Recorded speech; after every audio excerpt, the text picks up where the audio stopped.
নৈতিকতা জীবনের শ্রেষ্ঠ সম্পদ। নৈতিকতা মানব জীবনের সবচেয়ে মূল্যবান সম্পদ।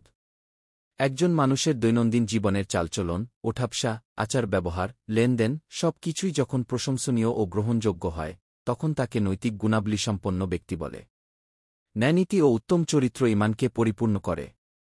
চারিত্রিক সৌন্দর্য অর্জন না করে ঈমানের সৌন্দর্য অর্জন করা সম্ভব নয় এবং নিজে যেমন হিদায়াত প্রাপ্ত হওয়া সম্ভব নয়, তেমনি অন্যকেও হিদায়াতের দাওয়াত দেওয়া সম্ভব নয়। এ কারণে মহান আল্লাহ তার রাসূলকে সর্বোৎকৃষ্ট চরিত্রের অধিকারী করে দুনিয়ায় পাঠিয়েছেন। পবিত্র কোরআনে মহান আল্লাহ বলেন, নিশ্চয়ই আপনি মহান চরিত্রের উপর অধিষ্ঠিত। সূরা কলম আয়াত ৪। ইসলামে নীতি ও নৈতিকতা সবিশেষ গুরুত্বপূর্ণ। নীতিবান মানুষের জন্য ঘোষণা করা হয়েছে বিশেষ পুরস্কার। নৈতিক ও চারিত্রিক উৎকর্ষ অর্জনের মাধ্যমে মানুষ মহান আল্লাহর কাছে বিশেষ মর্যাদার অধিকারী হতে পারে। তাদের মহান আল্লাহ এতই ভালোবাসেন যে তাদের দিনের বেলায় রোজা ও রাত জেগে তাহাজ্জুদ আদায়কারীদের সমপরিমাণ মর্যাদা দান করেন। আয়েশা রাদিয়াল্লাহু আনহু বলেন, আমি রাসূলুল্লাহ সাল্লাল্লাহু আলাইহি ওয়াসাল্লামকে বলতে শুনেছি, নিশ্চয়ই মুমিন তার ভালো চরিত্রের মাধ্যমে দিনের শাওম পালনকারী ও রাতের তাহাজ্জুদ আদায়কারীর সমান মর্যাদা লাভ করতে পারে। আবু দাউদ হাদিস ৪৭৯৮। মানুষের নৈতিকতা ও চরিত্রকে সুন্দর ও মার্জিত করার বিষয়টা ইসলাম যে কত গুরুত্ব দিয়েছে, তা বলে শেষ করা যাবে না। ইসলাম ও নৈতিকতা অঙ্গাঙ্গিভাবে জড়িত ও অবিচ্ছেদ্য। ইসলাম থেকে নৈতিকতাকে আড়াল করা যায় না। ইসলামের মতে প্রথম নবী আদম আলাইহি ওয়াসাল্লাম থেকে শুরু করে সব নবিরাসূলই নৈতিকতার শিক্ষা প্রচার করেছেন। তারা সবাই ছিলেন উন্নত চরিত্রের অধিকারী। পৃথিবীতে যত নবিরাসূল এসেছেন, তারা সবাই নিজ নিজ জাতির চরিত্র সংশোধন করেছেন। তাদের নৈতিক চরিত্র শিক্ষা দিয়েছেন।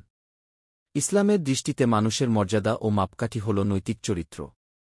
মহানবী সাল্লাল্লাহু আলাইহি ওয়াসাল্লাম বলেন, তোমাদের মধ্যে সেই ব্যক্তিই শ্রেষ্ঠ, যার চরিত্র উত্তম।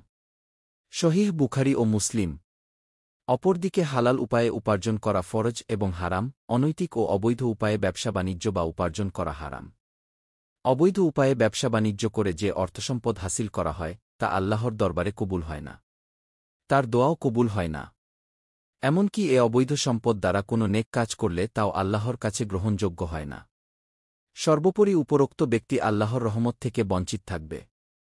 মহান আল্লাহ তাআলা বলেন, হে রাসূলরা, তোমরা পবিত্র বস্তু হতে আহার করো ও সৎকর্ম করো, তোমরা যা করো সে সম্পর্কে আমি সবিশেষ অবহিত। সূরা মুমিনুন আয়াত ৫-১।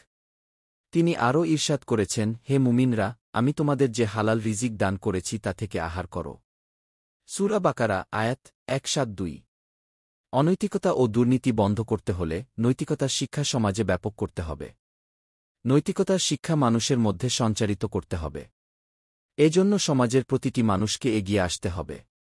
মানুষের মধ্যে তাকওয়া ও আল্লাহর ভয় জাগ্রত করতে হবে।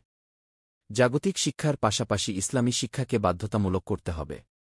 কারণ যার মধ্যে আল্লাহর ভয় নেই, তার মধ্যে নৈতিকতা নেই। আর যার মধ্যে নৈতিকতা নেই, সে পশুর চেয়েও নিকৃষ্ট। কেননা নৈতিকতা হল ব্যক্তির মৌলিক মানবীয় গুণ এবং জীবনের শ্রেষ্ঠ সম্পদ, যা অর্জন করলে তার জীবন সুন্দর ও উন্নত হয়। এর মাধ্যমে সে অর্জন করে সম্মান ও মর্যাদা। ইসলামের অন্যতম উদ্দেশ্য হল মানুষকে নৈতিকতা শিক্ষা দেওয়া। লাগামহীন ও চরিত্রহীন মানুষ চতুষ্পদ জন্তুর চেয়েও নিকৃষ্ট।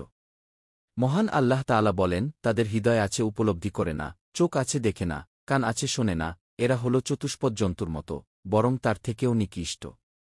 আর এরাই হল গাফিল। সূরা আরাফ আয়াত ১৭৯। মানবজীবনে নৈতিকতা ও সচ্চরিত্রের গুরুত্ব অপরিসীম। পার্থিব সুখশান্তি যেমন সচ্চরিত্রের উপর নির্ভরশীল, তেমনি পারলৌকিক মুক্তিও এতে নিহিত। চরিত্রবান ব্যক্তি যেমন আল্লাহ ও রাসূলের পছন্দনীয়, তেমনি সমাজের সবাই তাকে ভালোবাসেন। সমাজকে সুন্দর ও আদর্শবান হিসেবে গড়ে তুলতে নৈতিকতা ও সচ্চরিত্রের বিকল্প নেই। তাই আসুন আমরা নৈতিকতা বহির্ভূত কাজ থেকে বিরত থাকি। অসদুপায়ে অর্থ উপার্জন করা বন্ধ করি। আল্লাহ তাআলা আমাদের সবাইকে তাওফিক দান করুন। আমিন। লেখক, শিক্ষক, মাদ্রাসা আশরাফুল মাদারিস, তেজগাঁও, ঢাকা।